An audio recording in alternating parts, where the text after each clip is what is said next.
Face aux nombreuses incompréhensions et interrogations actuelles, il nous a paru important de mettre à la disposition du grand public des outils pour comprendre et s'informer. Voyons ensemble les différentes catégories de recherche clinique. Et pour commencer, qu'est-ce que la recherche clinique ? La recherche clinique comprend l'ensemble des études scientifiques réalisées sur l'homme dans le but de développer les connaissances biologiques ou médicales.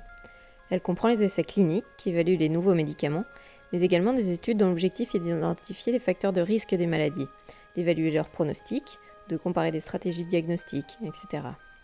Depuis 2012, la recherche clinique est encadrée par la loi Jardé. On parle dorénavant de recherche impliquant la personne humaine.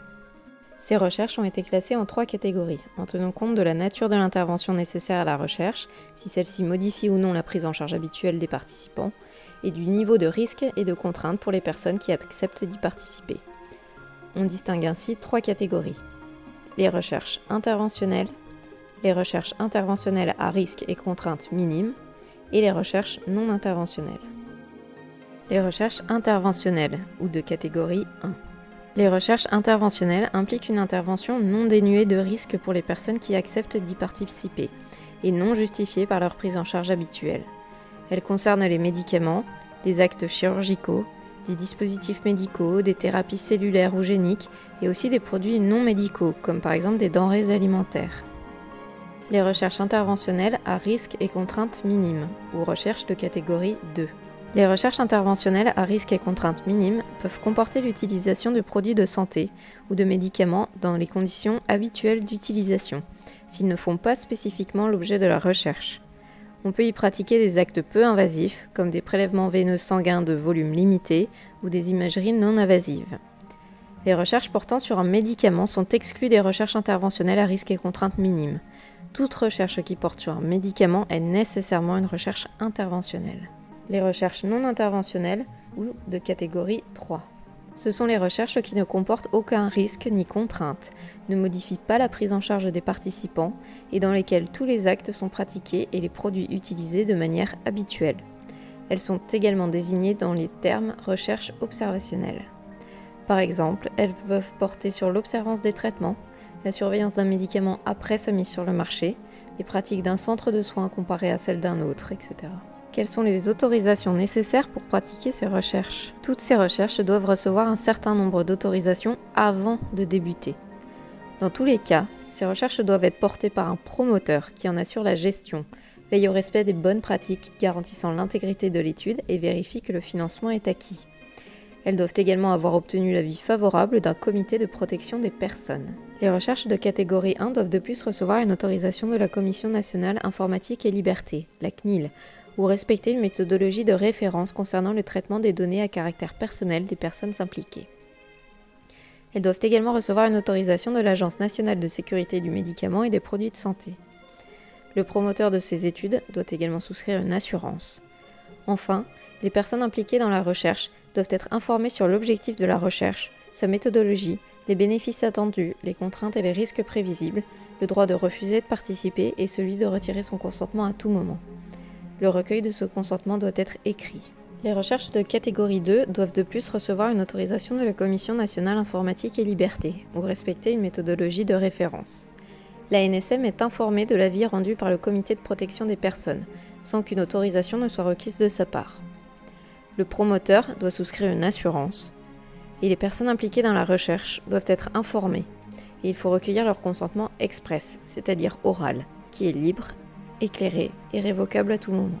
Les recherches de catégorie 3 doivent également recevoir une autorisation de la CNIL, ou respecter une méthodologie de référence. L'ANSM est informée de l'avis rendu par le Comité de protection des personnes, sans qu'une autorisation ne soit requise de sa part.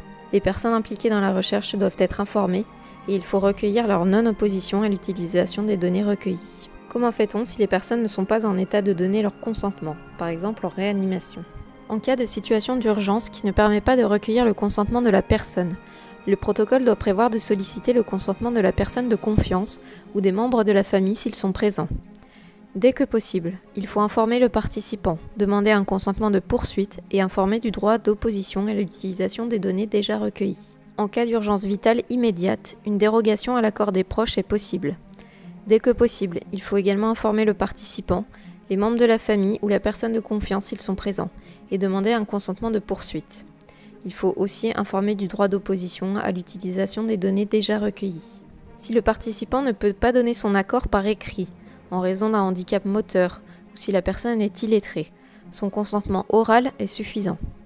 Pour les personnes souffrant d'une maladie d'Alzheimer ou d'un autre trouble cognitif, il revient au tuteur de donner l'accord pour cette recherche. Concentrons-nous dorénavant sur les études non interventionnelles. Les études non interventionnelles, ou observationnelles, ou épidémiologiques, ont pour objectif d'évaluer les problèmes de santé dans les populations et leurs déterminants.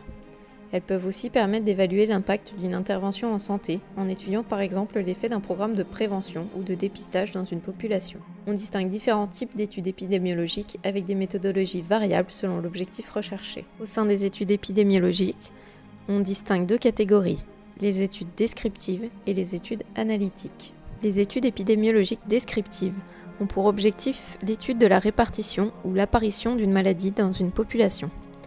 Dans ces études, un seul groupe est étudié, qui est un échantillon issu de la population d'intérêt, qui doit être représentatif de celle-ci. Parmi ces études épidémiologiques descriptives, les études transversales décrivent l'état de santé d'une population en évaluant la prévalence, c'est-à-dire le nombre de personnes touchées par une maladie, dans une population cible.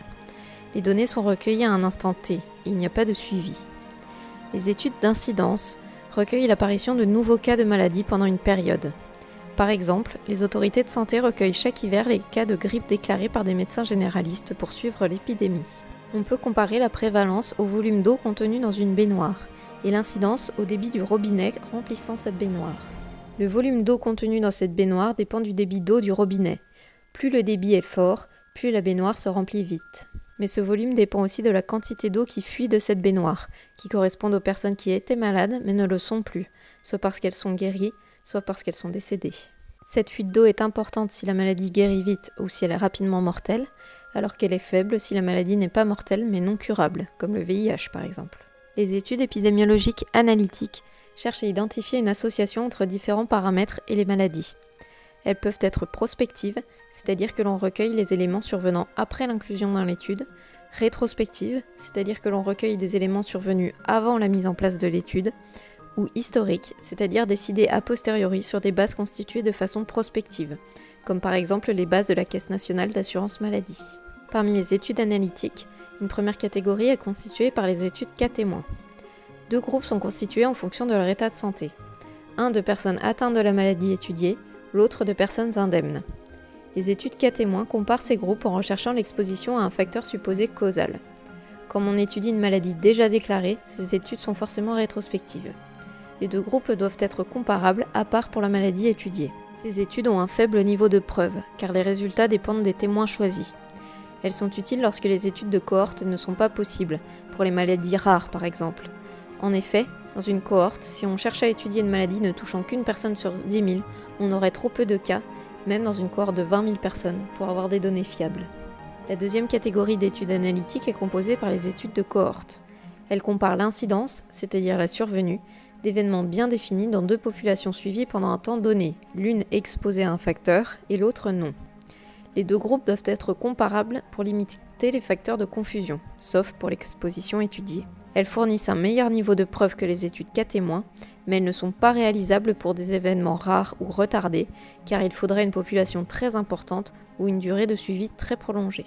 Dans ces études de cohorte, on trouve les cohortes prospectives. On étudie la survenue d'une maladie dans deux populations après le début de l'étude. Elle nécessite un suivi long, mais il y a peu de données manquantes grâce au recueil systématique des données. Les cohortes rétrospectives, on inclut un seul groupe de patients, une cohorte, et on recherche des éléments dans le dossier des patients. Par exemple, on inclut tous les patients hospitalisés dans un service de réanimation une certaine année, et on cherche un lien entre la mortalité et un marqueur biologique. Il y a souvent des données manquantes, car les données n'ont pas été recueillies dans le but de faire une étude, donc de façon non systématique. Elles sont utiles pour les maladies qui se déclarent au bout de plusieurs années, où le suivi serait trop long et donc difficile à réaliser en prospectif. Enfin, les cohortes historiques, ce sont les études réalisées sur les bases médico-administratives, comme la base de données de la sécurité sociale, des instituts de veille sanitaire, etc. Toutes ces études sont indispensables pour pouvoir faire avancer les connaissances dans le milieu de la santé, et le choix du type d'étude dépend de ce qu'on cherche à démontrer.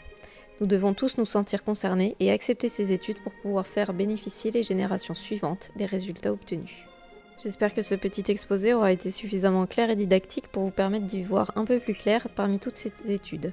Si vous avez des questions, consultez le site internet de la Société française de pharmacologie et thérapeutique.